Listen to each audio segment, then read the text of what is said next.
he goes. Gatling's in action. Brandborough back with some Grand Tactician Civil War, our Union campaign in 1.07. Live, not beta. There was a small update to 1.07 today, and just a very small change. And from what I saw on the notes, it seemed like it was mainly focused on trying to do some things to prevent an excessive number of the AI initiating battles under such conditions that then they would immediately retreat once you got into the tactical map because they were heavily outnumbered. I don't think we've been seeing a lot of that in this campaign, but apparently a lot of folks were experiencing that in their campaigns, and so they took some steps to address that. And that's about all there was to it, as far as I can tell. So I don't know if we're really going to see any differences from today's update in this campaign. Okay, so where we left off in the last episode, Jubal Early's Army of the Shenandoah had come back up into Northern Virginia, actually got up behind McDowell's army, which was a little bit kind of, it actually was the second time he did it. I should have caught on the first time that, I kind of left a path where they could get up in Northern Virginia behind our forces. So I need to, after this battle, I kind of need to move McDowell's army a little bit to cover those approaches better. But we've got our Army of the Potomac against the Confederate Army of the Shenandoah, pretty much equal in numbers, and have come into the tactical map, and here we are. We are on the Manassas map, which is pretty predictable for where we are on the campaign map. We do have a defensive situation. And it's kind of an interesting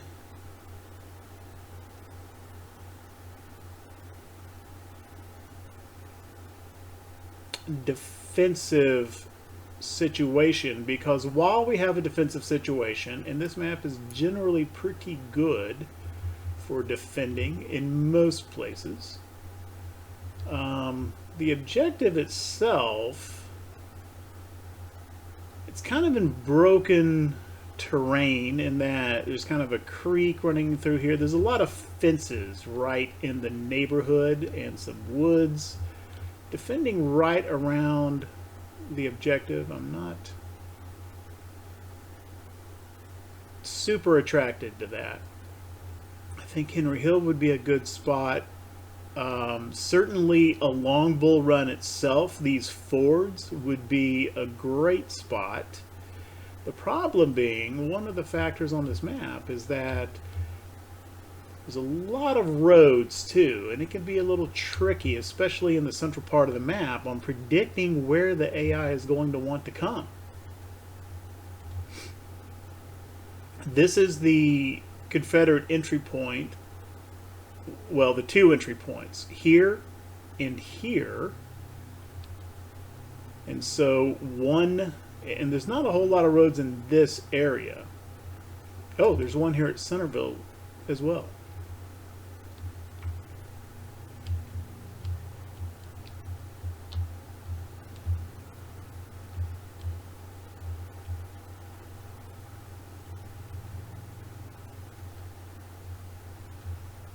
So in terms of roads, kind of coming down this way and then coming down the Warrenton Pike seems a natural route. And then come down and try to cross at these fords, but could also cross up here at the Stone Bridge. And then come down at the objective this way. That seems eminently reasonable. And we don't, let me turn those off. There we go. We've got 9 brigades, but it's the 1 corps and trying to cover everything from Island Ford up to this side of Henry Hill, I think that would stretch us a little thin,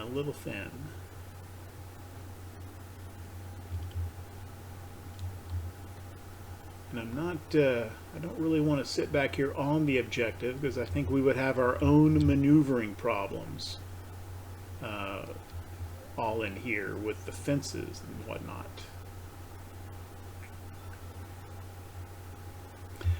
So I am thinking probably if we set up a position leveraging Henry Hill and this high ground over here, something along kind of like this, that kind of puts us in a decent spot to cover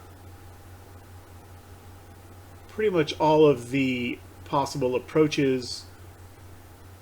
And we have this little kind of road running through here, which would enable troops to reorient, right? If they come this way, guys over here can kind of come through here, and vice versa. I think that's probably what I'm going to set up. And I will do that. An observation. Yesterday when this battle was initiated, I went ahead and came into the after I ended the episode, I came in here and entered the tactical map first before I saved the game. And the reason I did that is because in the past, it's been a while now because I stopped doing this, but in the past there's an episode in one of my earlier Union campaigns where this occurred. If one gets that battle initiation screen on the campaign map, and saves the game there and then exits and comes back later and reloads,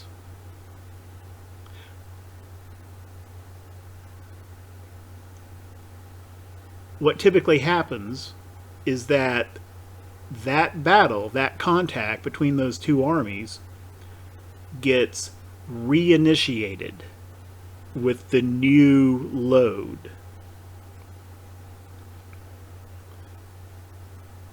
And you get the battle initiation again, and then you go into the battle and you fight the battle. And then whatever happens, the outcome of that battle, fine. The problem is, and I've never seen since then a note which kind of suggests that this has ever been corrected. The problem is when you do the save like that, that original battle initiation from the first one, before the save, that stays there.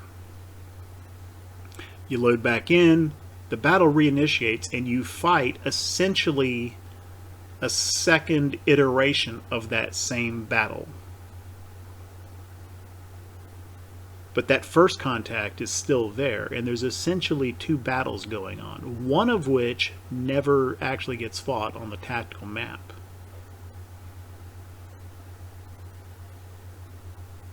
So it is possible, under those circumstances, to enter the tactical map, fight the battle, win the battle, right? It says major or minor victory or whatever, and you come back out, and that first battle somehow has been adjudicated by the game on the campaign map, I assume through an auto-resolve that the player never sees. That battle might get lost, and you come out, you think you've won, and your units start retreating.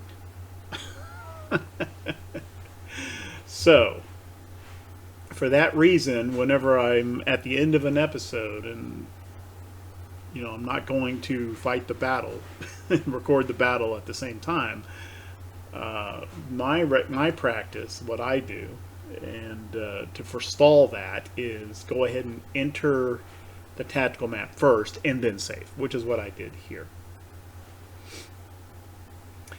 And the observation that made me think of talking about that is So I came into the tactical map, then saved, then exited, and now it's a day later, and I'm here back reloading that save. My deployment zone is different. This is not the deployment zone that it gave me. You know, the core was all the way down here, and before I saved the game, I'd moved them up here just to have a look, and it appears to have given me credit for that. And I got a better deployment zone.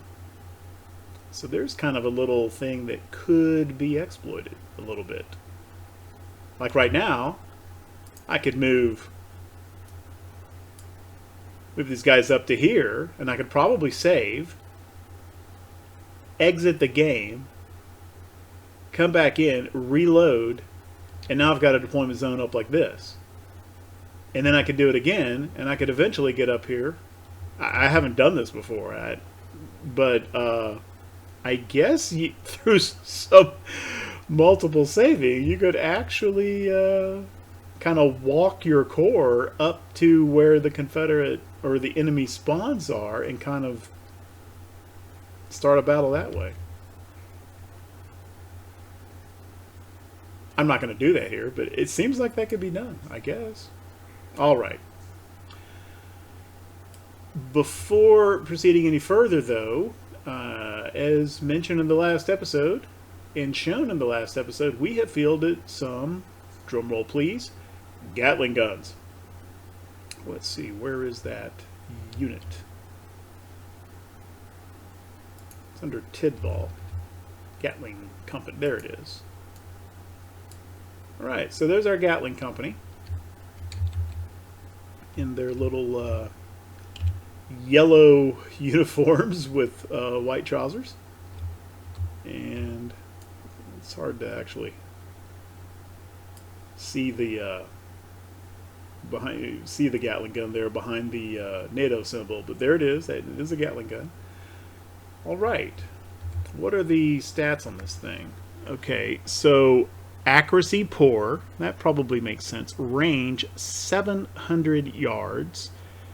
200 rounds a minute. Okay. Under the assumption that this thing is, not the assumption, it's what it should be, that this thing is spewing bullets, not actual artillery rounds. It's classified as an artillery unit. But, it's shooting bullets, not cannons. If it is giving us 200 rounds per minute, and with the average, like the Springfield rifle musket gives us 3 rounds a minute. So you extrapolate that out, and it turns out that one Gatling gun is essentially, in terms of volume of fire, is giving us basically the firepower of 66 rifle musket armed troops. A lot less than that if we're talking repeaters like Hall rifles or Sharps or something of that nature. So then you extrapolate that out, and a full-size unit of 16, which is the max size artillery unit, 16 Gatling guns, would deliver the volume of fire of approximately 1,000 rifle musket armed troops. That's pretty significant. But it doesn't strike me as some kind of gross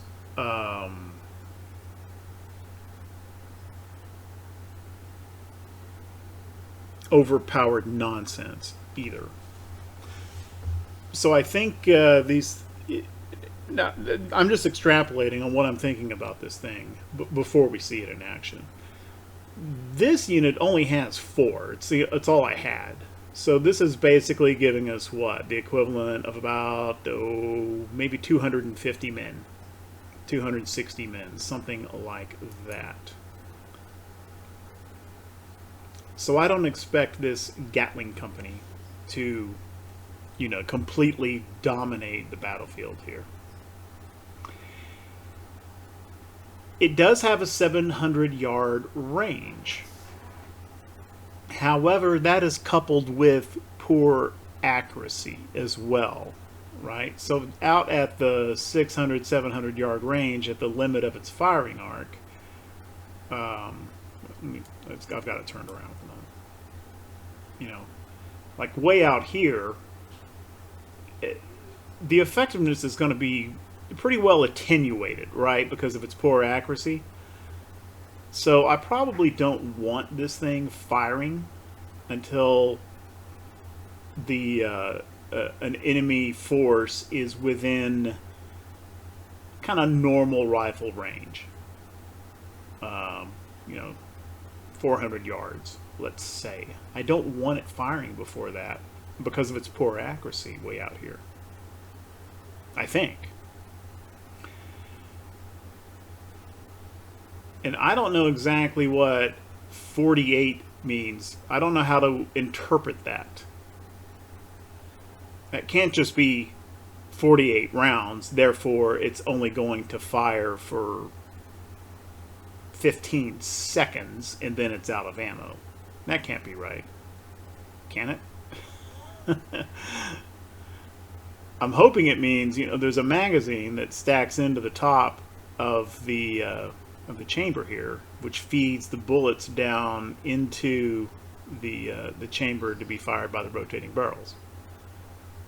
I hope this means that we have 48 of those, and I don't know how many's in this and it's kind of this little thing that's sticking up on the top here.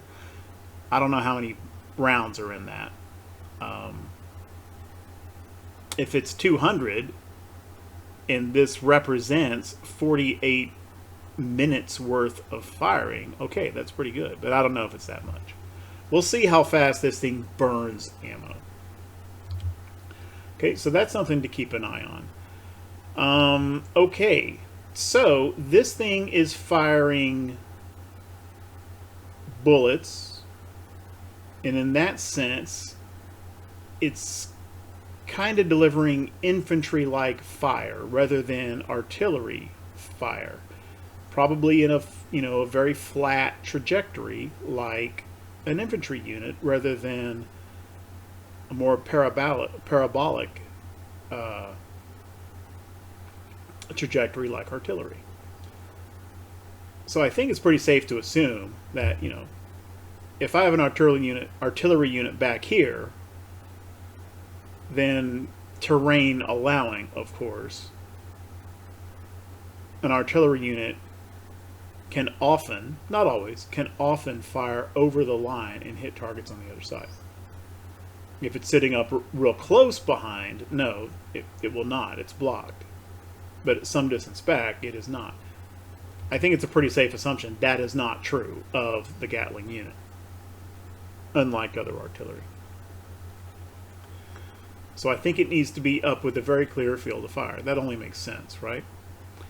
I think people who play the game will be familiar that artillery firing arcs can be a little weird and often and the lighting conditions on the map are such that I know that the firing arcs are not showing up very well.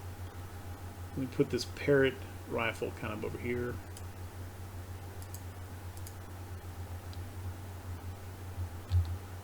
And we can see here that a lot of its firing arc is kind of shortened, blocked by these woods. And then if we stick it in bad terrain,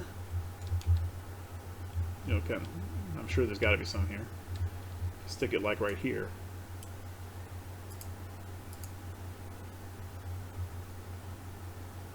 It can't actually fire very. This firing arc actually looks better than I would expect it to be. It can fire into the woods a little way.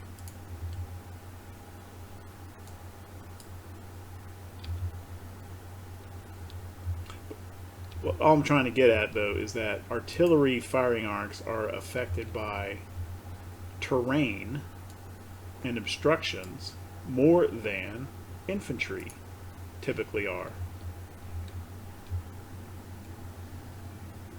Like if I take an infantry unit and stick it here facing right into the woods, its firing arc isn't affected. It goes right through, it can fire into woods.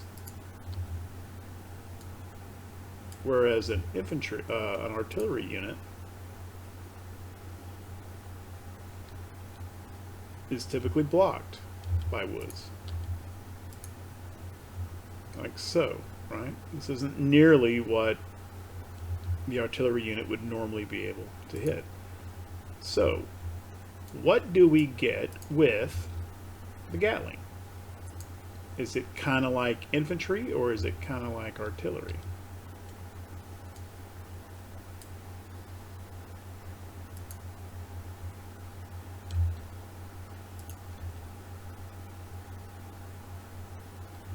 And that looks kind of more infantry-like to me. From right here, that firing arc is showing that nope. No, it's blocked. Like so. Yeah.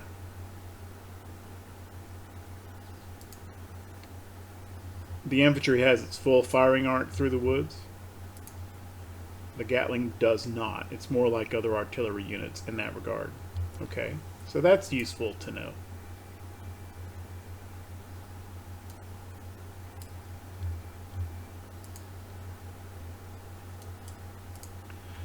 All right, so there's kind of an early look at where the some of the things about the Gatling machine gun that's been added in 1.07, and we'll see it in action during this battle, I think.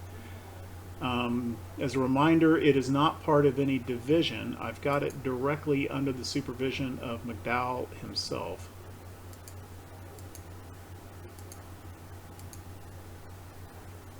And he doesn't seem to be suffering a... well, we don't have time running it. We'll see how that turns out. Does he get a commander bonus when he's close to McDowell? He does. Okay. And frankly, I don't normally have, once the battle starts, once the fighting starts, the army commander typically doesn't have anything to do. At least the way that I play. So just making sure that McDowell stays somewhat close to the Gatling company seems like a thing to do. Does he get that bonus from just anybody? He does not. He is not getting a bonus from being close to one of the division commanders that's not in his chain of command. Okay. So we need to keep McDowell somewhat close to the Gatlings. Okay, that's good to know. And my idea is this, kind of what I was saying before, this unit represents the kind of volume of fire of about somewhere between 250 and 300 men. And so I see it as kind of a force multiplier to kind of go deliver some fire, additional fire, to help out some infantry in a hard-pressed spot. In open ground, right? If there's a lot of woods in the area, it's going to be curtailed, and that makes sense.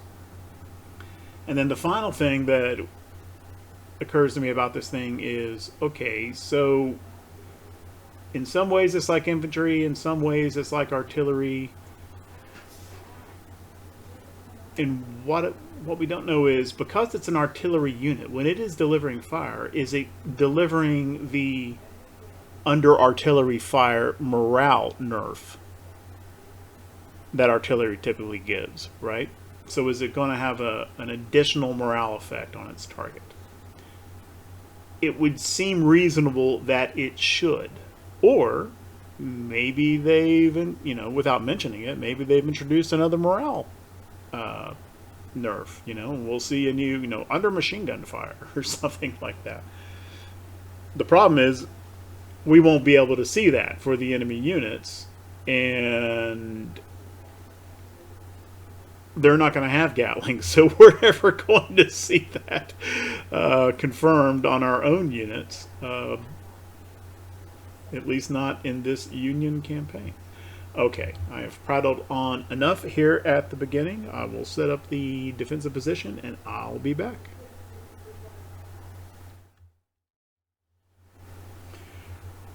Right, so it is 13:30 in the afternoon here on day one, and we've caught sight of approaching rebels. Most of them coming down the Warrenton Turnpike, as was somewhat confidently predicted. But also there's a little cav unit that came down this way. There may be a couple units back behind here as well. These infantry brigades here are turning off the Warrenton Turnpike and are headed down this way, right?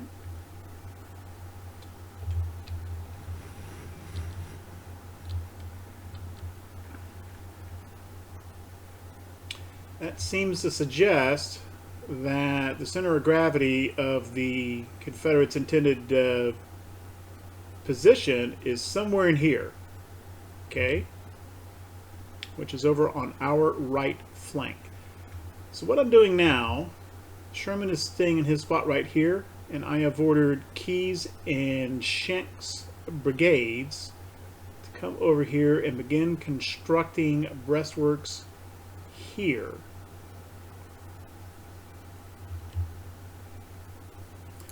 And meanwhile, I am moving Wilcox, who was the reserve brigade here in the center. He is coming over here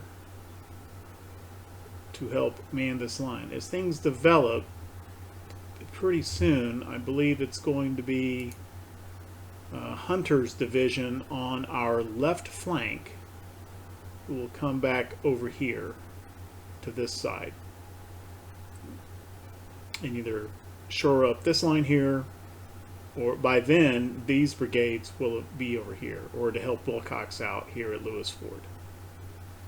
So it's kind of starting to look like the focus of the battle will be over in this area, which is actually good for us because it's a little bit more open, and our artillery and our Gatling guns will have a little bit better time of it than I think they would have over here. Speaking of which, our two admittedly small rifled artillery batteries under Ricketts and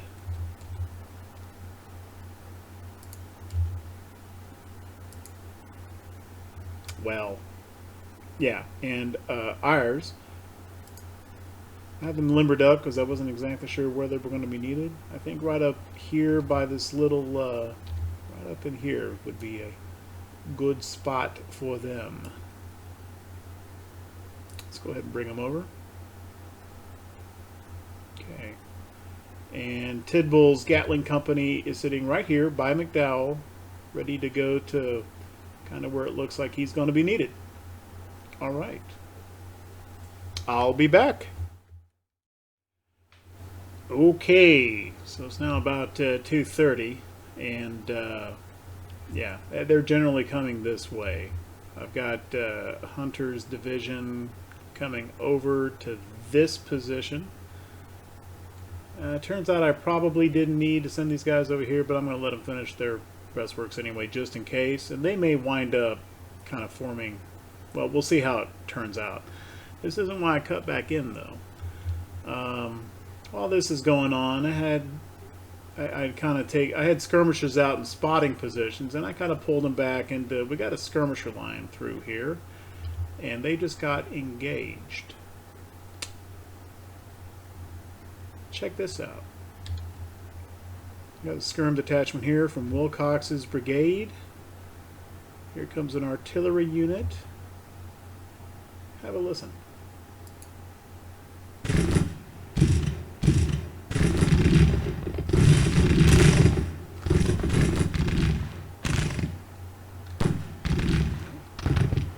Well, it's not doing it.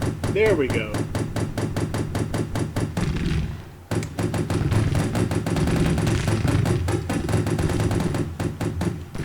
I believe that they've got Gatlings, or maybe is that the Williams, the Confederate Williams gun?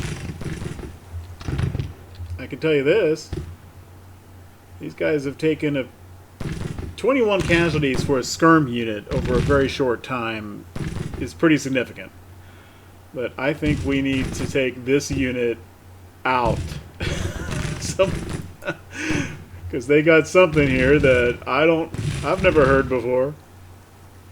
And there they go. Okay, I don't want them coming straight across because they'll get engaged. Let's bring these other skirmishers kind of back over here first.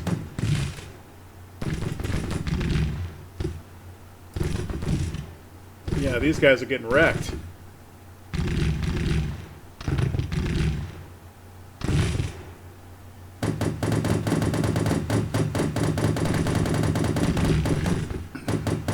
Sure would be interesting to know what their ammo consumption is right there, and if they're going to blow all of their machine gun ammo on skirmishers, I don't think I'm against that. The other question though is, what about this unit? What about this unit? What do they got? Okay, those look like proper artillery there. And that's regular artillery of some type there. These guys aren't regular, though. They walked up and decimated Wilcox's 46 casualties. In return for 25.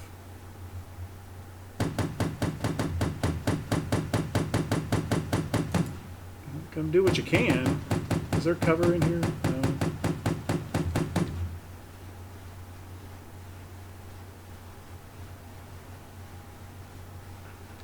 So, pending ammo consumption, I'm not convinced that's the way what one would really want to do. But maybe in the rock paper scissors game, you know, maybe the machine guns beat skirmishers. I'd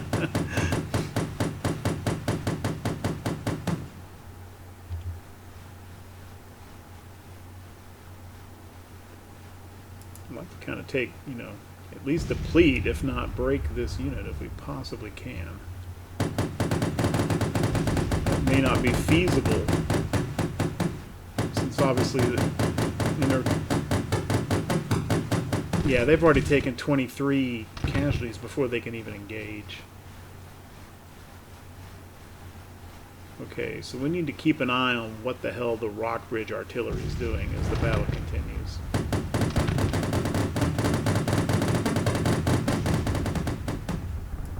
Pull back, pull back.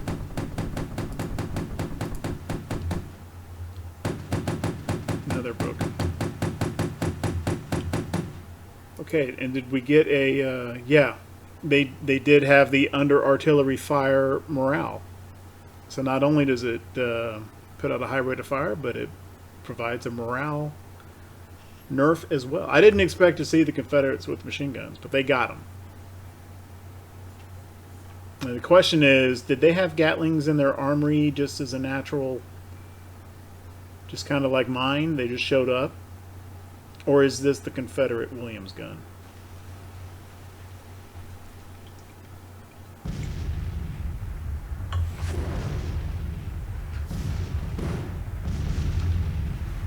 I don't think that's the Williams. I think those are Gatlings. I can't see the weapon anymore.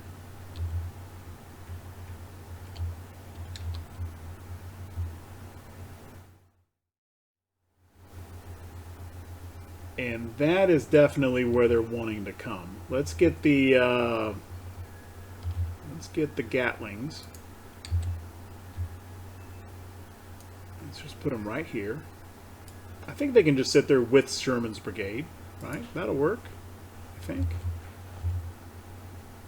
And let's bring McDowell over close to him.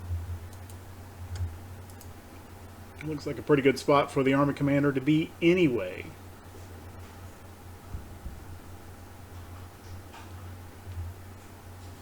Okay, I've got him turned. I've got him turned off right now.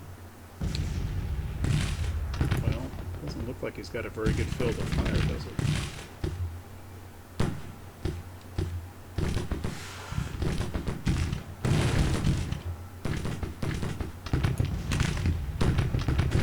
No, his line of sight is all messed up there.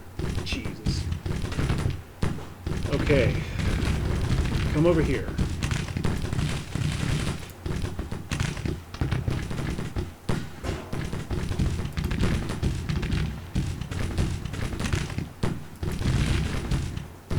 Let's get keys over about like this.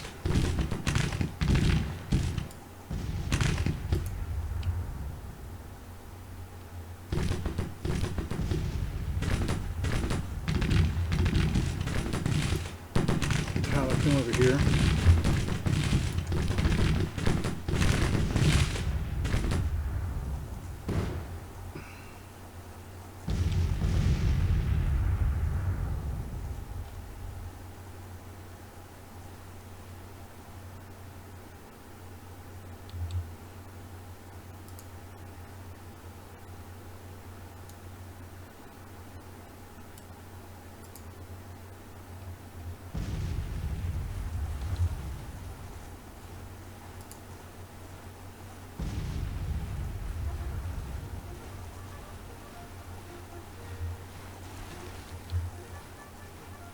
As soon as he's set up, I want him firing, so I'm going to turn on fire at will for the Gatling Company.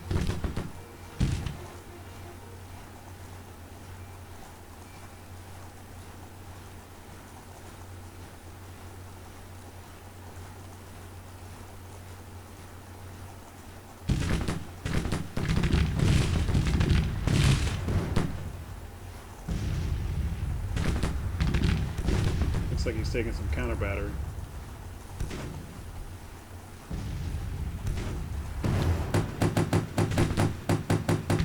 There he goes, Gatling's in action.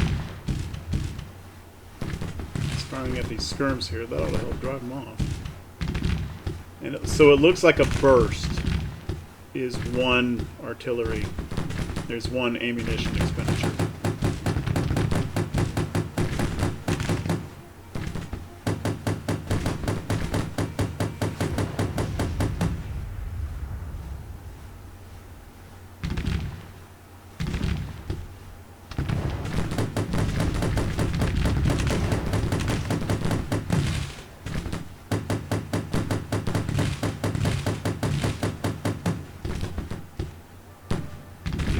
Those skirms are indeed taking a lot of fire. Of course, they're taking Hall rifle fire from Sherman as well.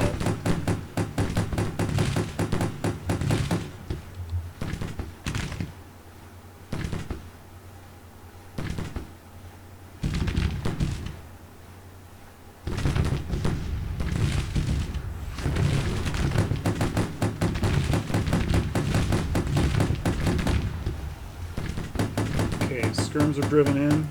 Who's your new target?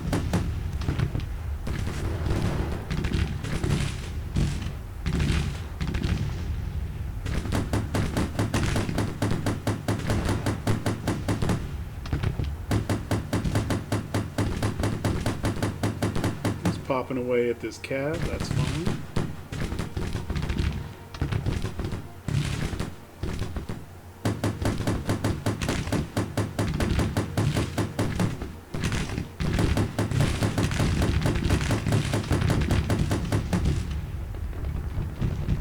Okay, what are these fellas doing? Maybe I'm going to wind up needing these breastworks down here after all. I don't think Heinzelman's doing any good over here. So let's bring him over to a reserve position about so.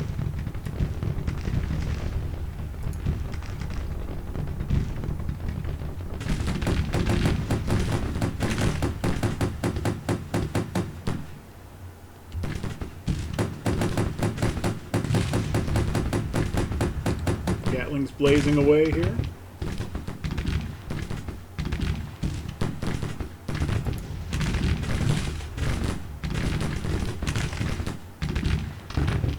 I don't think we need Mississippi rifles at this range. I think I'd rather have keys kind of in reserve and fire across the river over here if needed. I'm going to fall keys back in advance shank.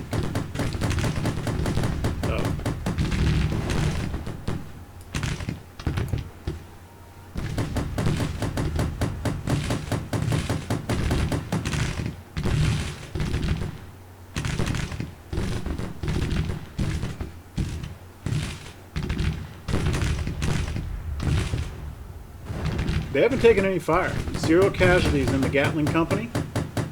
Who are you banging away at now? At the Missouri State. The Missouri State Guard has come all the way to Virginia. And they're taking fire from our Gatling Company. Where is... Let's pause for a second. Where is the Rock Bridge? And keep an eye on where those mofos are. They're here. Okay.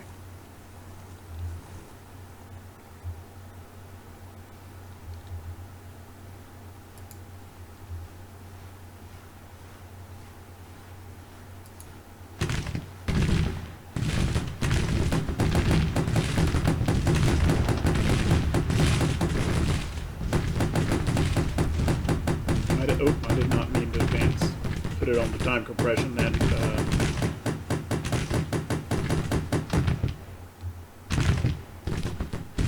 okay. Sherman isn't flanked. I don't really like his angle though. I think we'll get.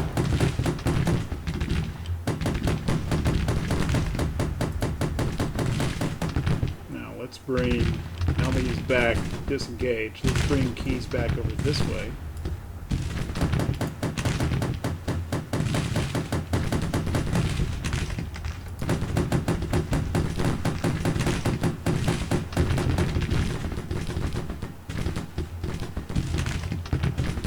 Meanwhile, we've got 24-pound howitzers here, engaged.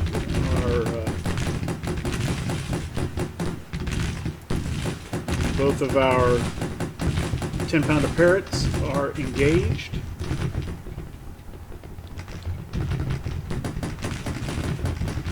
Well, okay, Park isn't doing anything good over here.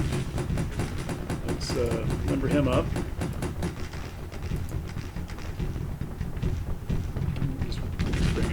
About like that ought to do. Uh-oh. Took my eye off the ball. Gatlings are getting wrecked by artillery.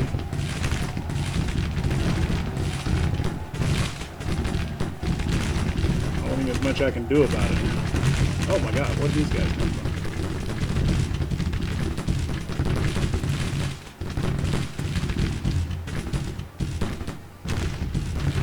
Okay, well, Gatling's got routed there, understandably enough. But so did that cab unit. Oh wait. Yeah, Sherman, send a detachment to put these.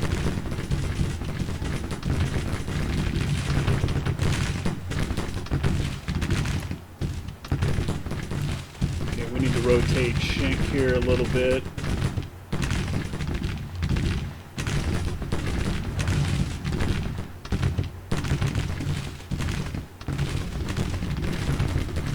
Rotate him a little bit more.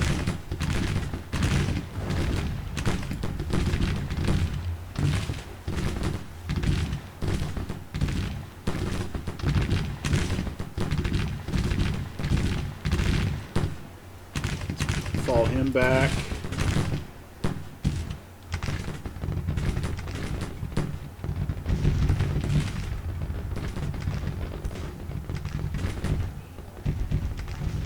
Okay, until he's getting his guys over here.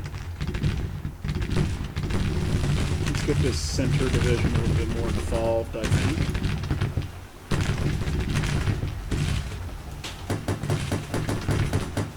Okay, Sherman's guys are now banging away with the Gatlings.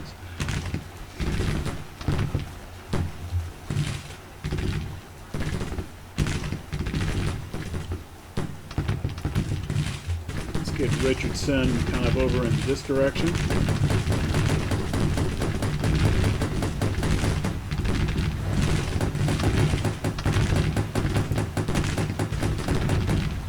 What's Sherman doing for ammo? It's 31. He's taken 400 casualties.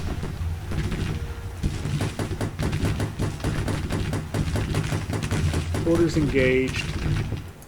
We need Burnside engaged.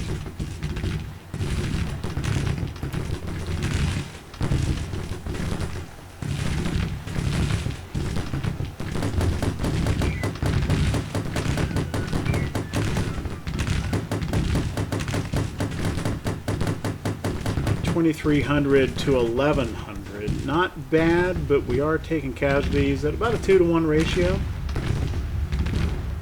I think we're doing okay.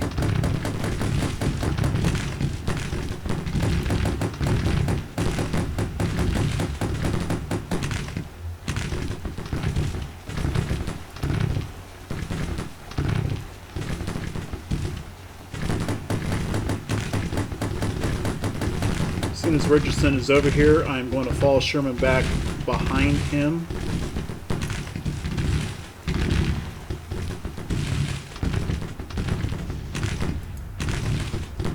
Let's bring these Gatling, they're a little exposed there. Let's bring them back to about here. Let's retreat them.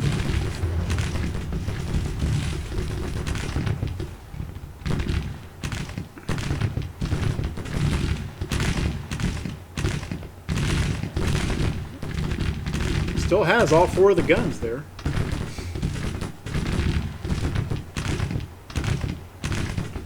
Okay, how is Keyes doing? 258 casualties here. Schenck took about 400. Sherman's taking 500.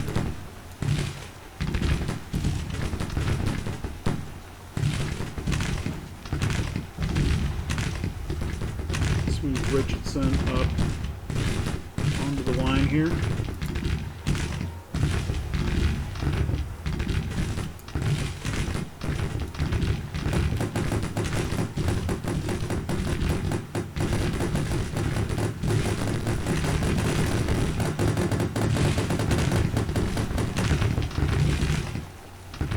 Whew.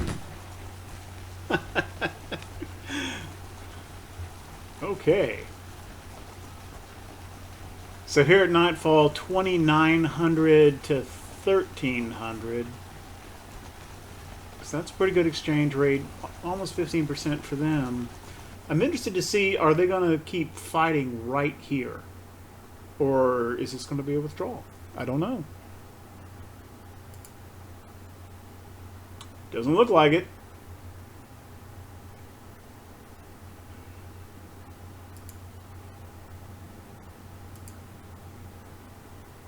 Okay. All right. Well, I tell you what. Some of these boys have been kind of beat up. Let's get them out of here.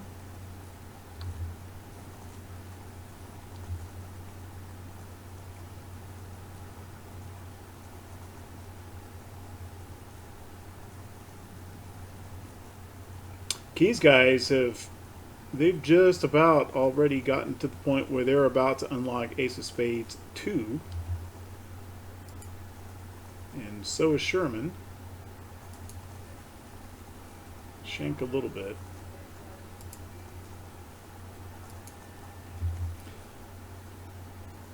All these brigades have taken some casualties, so let's just take this division. Let's put them back here in reserve. Then let's take Hunter's, or Heinzelman's, as yet unengaged division. Let's bring them up here. We've got a few more engineering points. So let's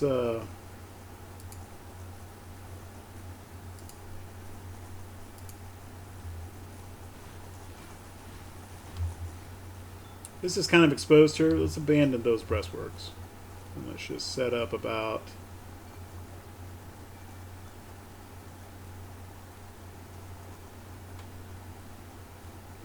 two brigades worth of breastworks, about like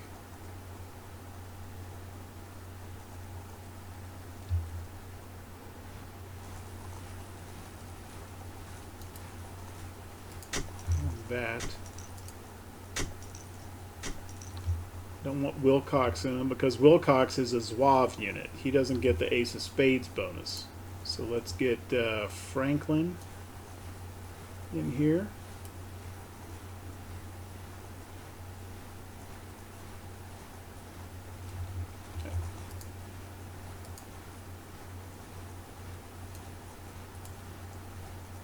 I think he'll settle in there correctly once time runs.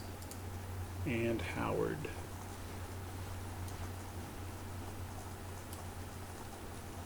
Who does have some cohesion problems. That's an issue. And then let's take Wilcox's Zouaves. Let's put them over here. Like that.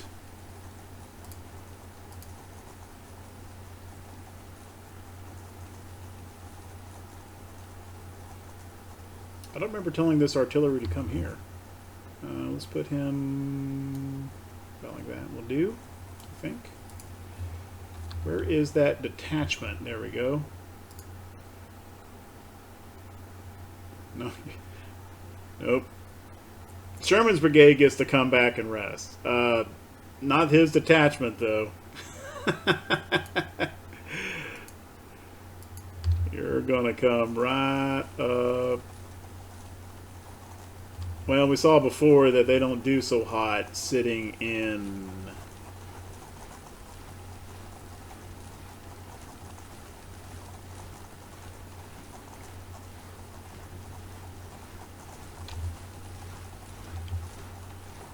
breastworks.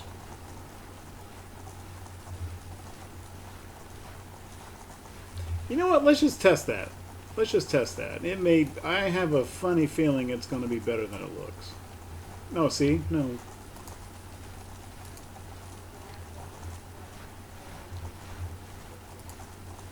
Yeah. Yeah. Okay. Meanwhile, over here,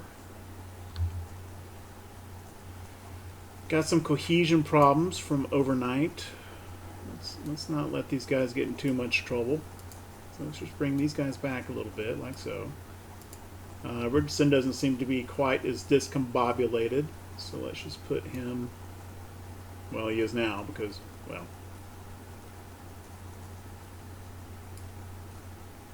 Okay, I think that'll do.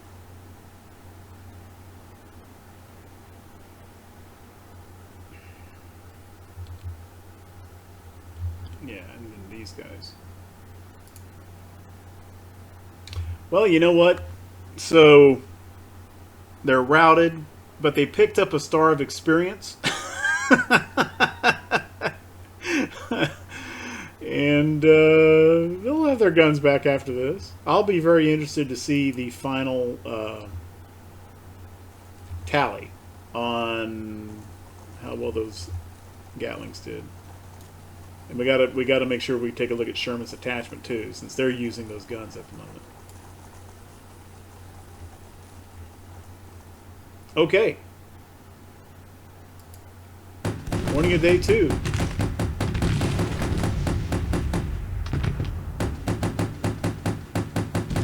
Yeah, he's banging away just fine, sitting in the breastworks.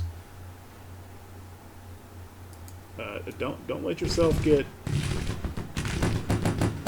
flanked there, Franklin. Matter of fact, I am going to turn your initiative off so that you stay.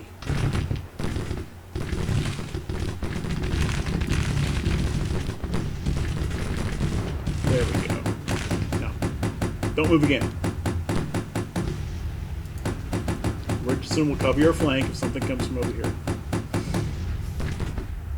I'm a little worried about the fact that 3rd Brigade has got some low cohesion, and that's going to make him more susceptible to morale effects.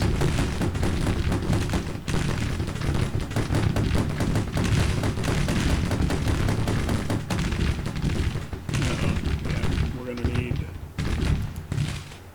Let's get Key's Mississippi Rifles over here.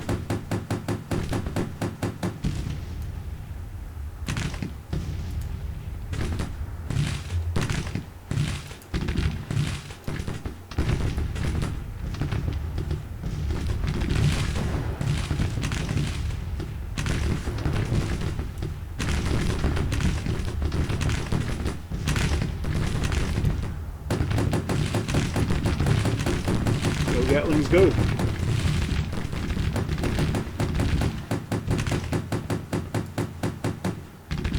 Yeah, we're going to need Sherman over here as well.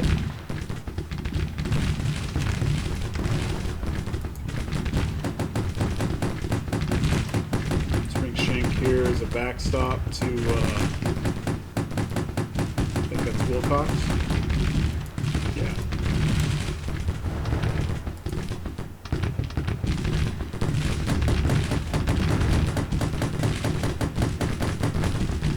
Is that unit firing? Should be. Yeah, he's firing. Oh man.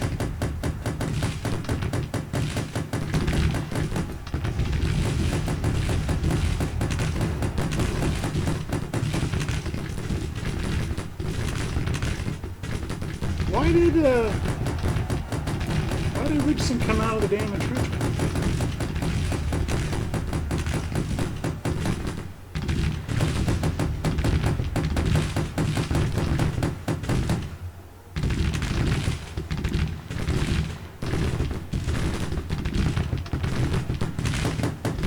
Well, low cohesion or not, Howard's guys are eager.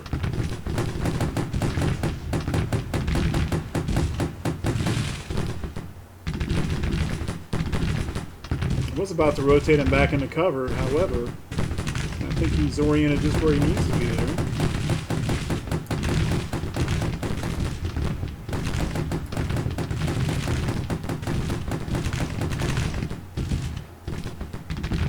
Enemies retreating. Okay, 4,500 to over 1,800, so we're seeing about a 2.5 to 1 ratio there, but they've gone over 22%.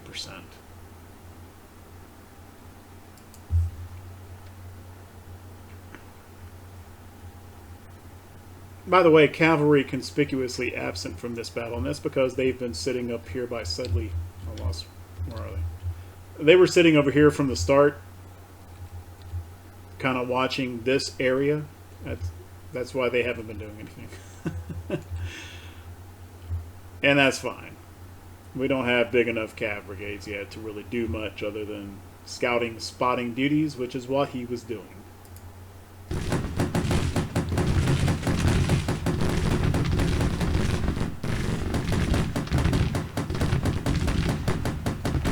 Okay, Q's is engaged now. Sherman's managing to get a few pot shots through here. Sherman's attachment. The Gatling still banging away.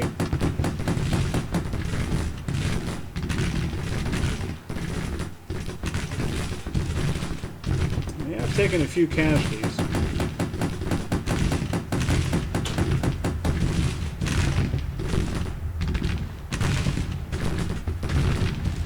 Where's the rock bridge? Where is the rock bridge? I didn't really think about it.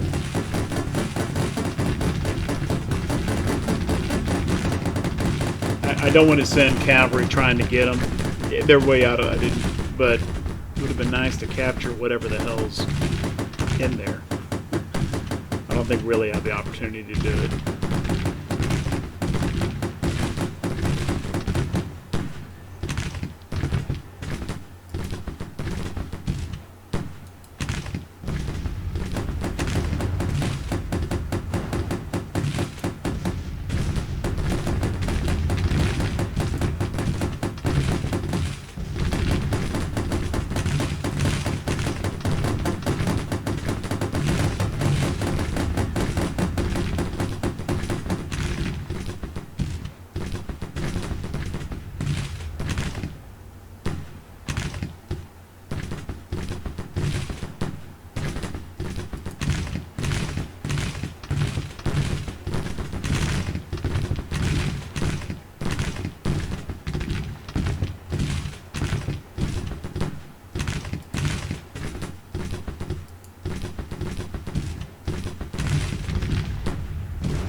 Up to 5,500, 27% of his force.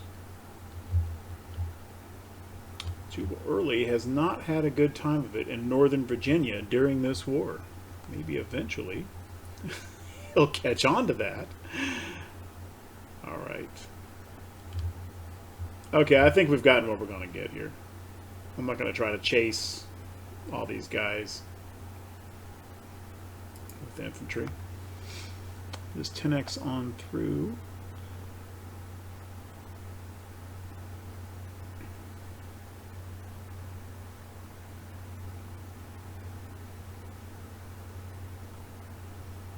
Let's just have a look now.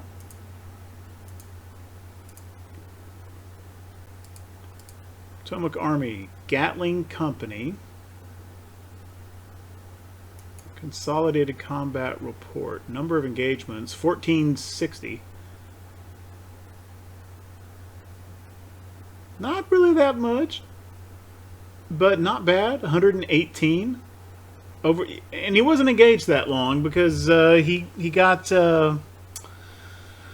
routed with the Cav charge because I was looking at something else. For the short time he was engaged, I think that's all right. And then where is I don't know what division Sherman's in. Sherman's detachment.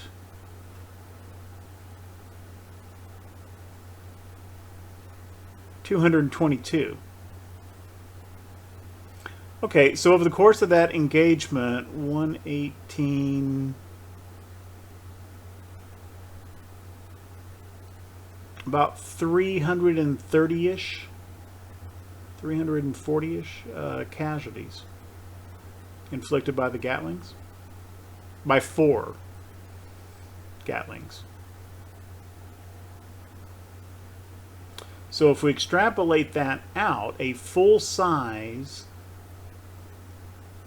16-gun unit of Gatlings under those circumstances could have been expected to deliver something like 1,300 casualties in the course of the battle. It's not bad. Not bad at all. I suspect that I may be taking that project and ordering a bunch of them. And yeah, and I may take advantage of the little magic weapons thing and reinforce that guy and bring him up. Once the artillery reform is researched and that size of unit is allowed, which I need to do, right? The Confederates have done it. They've got bigger artillery units. I need to do the same thing. Okay.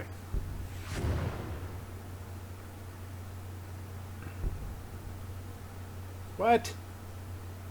You're supposed to be retreating, McCall. There you go. Stop shooting at me.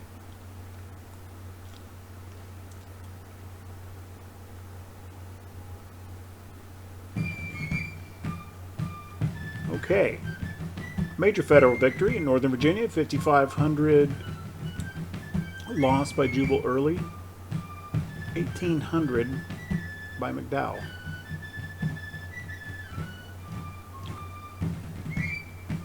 This says we lost 4 guns. Better not have. We recovered those puppies and kept using them.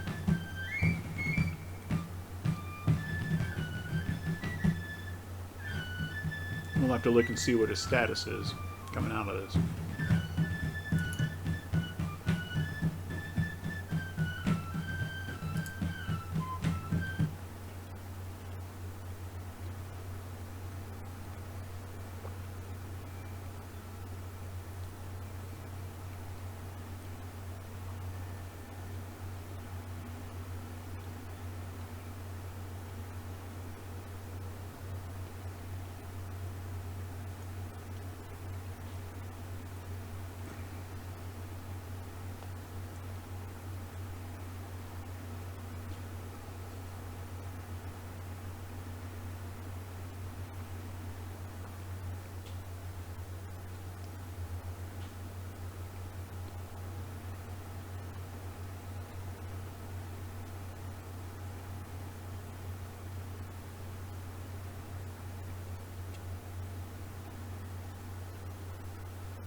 Well, at least Tidball didn't get defamed, I don't think. I think Maney's one of their guys. Okay, we captured 3,000 infantry arms of some type and 8 guns.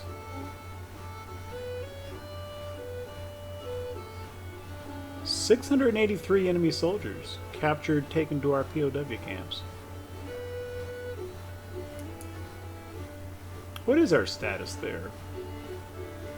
4,700 dudes crammed into a camp for 1,000.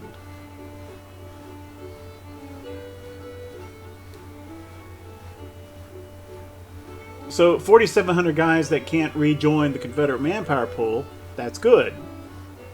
I know we're paying a support penalty for that. Or more accurately, the CSA is enjoying a support bonus because of that. I just don't have any idea by how much. Wrong tab.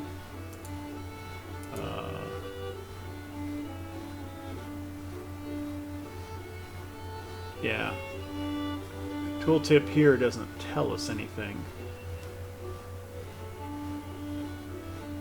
So I have no idea if that is worthwhile or if I should just auto-parole.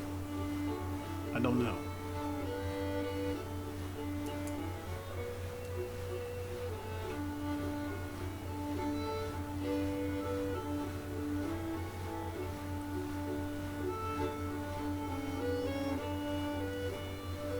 I was going to do something. Oh, right. Yeah, I can't look at it this way. Let's look at it here in the... See what the status of Tidball's... Okay. So he's got 2 guns right now. And we've got 1 in the armory. So I guess we must have recovered that one.